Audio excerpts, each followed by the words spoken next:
Hi friends, welcome to my channel. So in this lecture we'll discuss about SQOOP. Uh, this is very one of the ecosystem tool in Hadoop, and this is very important also. So why SQOOP needed in Hadoop ecosystem? So using Hadoop we can store and process huge data, right? Large amount of data. Suppose these are you pick all these modules MapReduce. Once you data is available in Hadoop, then using those tools you can process. So how to bring data from other third party systems like RDBMS? Suppose I am running my business on some one application. That backend data is available in Oracle database. Okay, let us say in Oracle database all the data is there. So I want to load all Oracle data to Hadoop environment. So what is the process, right? So there will be two options, right? Using JDB, if you are using Spark to read external data sources, you need a JDBC connection. If you use JDBC connection, what is the drawback?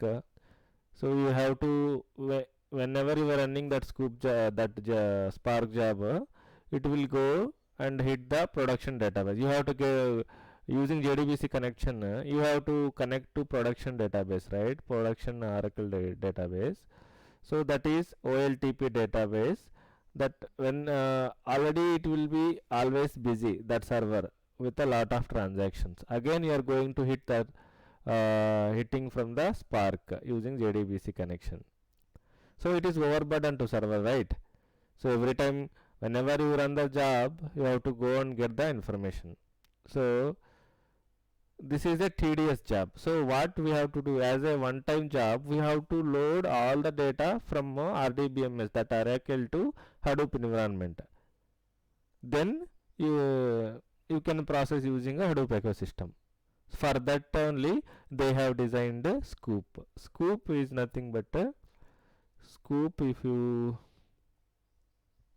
SQOOP is nothing but how is SQOOP became, right? Let me SQOOP. SQOOP is nothing but a SQL plus Hadoop.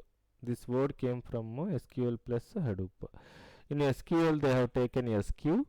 From the Hadoop they have taken OOP. So like that a SQOOP came. SQOOP is nothing but so how to bring the data into Hadoop environment from the other frameworks like RDBMS. So if you run a SQOOP script, what it will do is, whatever table name or query we have passed, that will go to the that corresponding Oracle server. That query will be executed there itself, and the output will be fetched by the SQOOP command. Okay. So usually in the requirement there is in the Hadoop projects, how we will use SQOOP is, first we will create one SQOOP script, and we will add that SQOOP script into one shell script. That shell script will be scheduled from the scheduling tools. So every day or every monthly once I need to copy all these tables to the Hadoop environment. So that is a regular cycle. Then we will prepare one pipeline. So whenever that you trigger that shell script, that SQOOP job will be executed and the corresponding tables will be copied to Hadoop environment. There you will process and you will generate the reports like that. So this is only this is the definition and usage of the SQOOP. Using SQOOP we can use below commands. So these are all the options. If you go to help commands, export, you can import and export the data. Using SQOOP we can import data from the RDBMS to Hadoop. We can export once so there is a requirement, you want to after processing the data, something you want to export to the RDBMS from the Hadoop. That time also export also we can do, import as well as export we can do from the SQOOP. And eval, using eval SQL statements we can use, execute, and the output will be captured and processed. Import, export, evaluate, create Hive table directly from the RDBMS external source. You can create Hive table with that data using SQOOP. Import all the tables. This is the command to import all the tables. Suppose Oracle DB is there, you want to import all the tables, then you can use this command. One more option, import mainframe files also we can import. So job, so SQOOP jobs you can create, list databases, list tables, merge, all these things we can do with the SQOOP. In this video I want to demonstrate, I want to load an employee table which is there in from MySQL to the Hadoop environment as a HDFS file. That is my requirement. So how to connect to the MySQL? So my requirement is, I have a data table in a MySQL. I want to load that table as a HDFS file into Hadoop. Okay.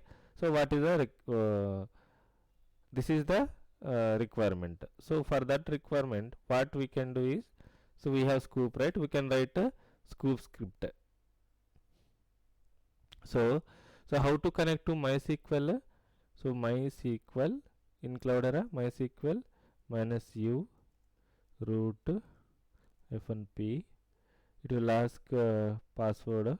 Password is Cloudera. For Cloudera Quickstart VM, password is Cloudera only. So MySQL. So again same, show databases.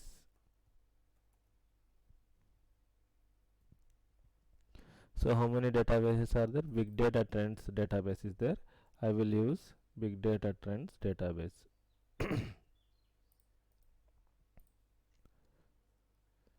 Okay. Show tables. So employee table, one table is there. Select star from. So this is the table. So I want to load this table. I want to load this table in as a HDFS file into Hadoop. Okay. So we have to write a SQOOP script.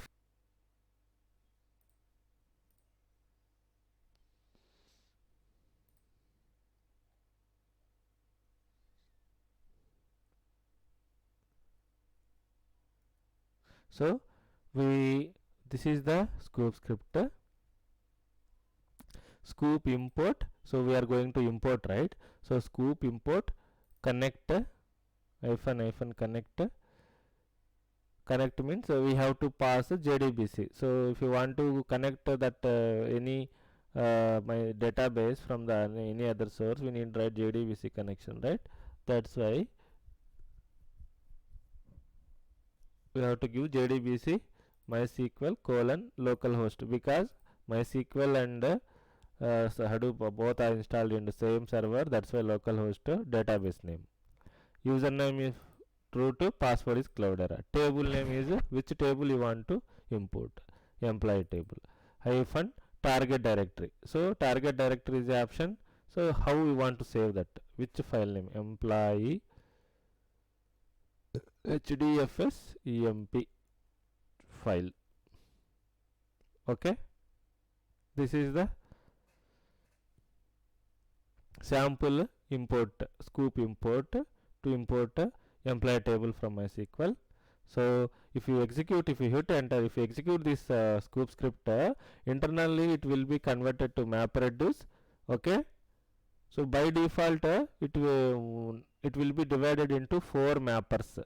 Okay. Map means map in MapReduce, mapper face, reducer face will be there, right? So in mapper face, map side all the data will be divided into number of mappers, right? So by default if you are not passing any number of mappers, so it will take a 4 number of default number of mappers are 4. You can see num splits 4. Okay, now map reduce is working. So mapper face, reducer face, both files will be there. So directly currently there is no reducer face, right? I think only mapper face, because we are not using any aggregate or something, directly employee table, right? The table name, right? So mapper face only. So it is executing now. It will take 2-3 minutes.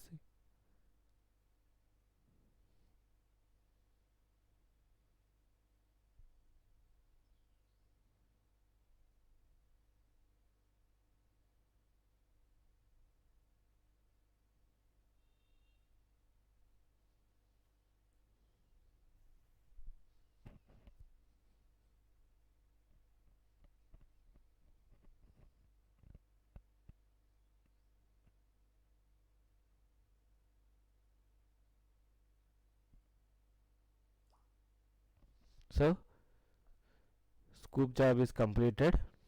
Okay.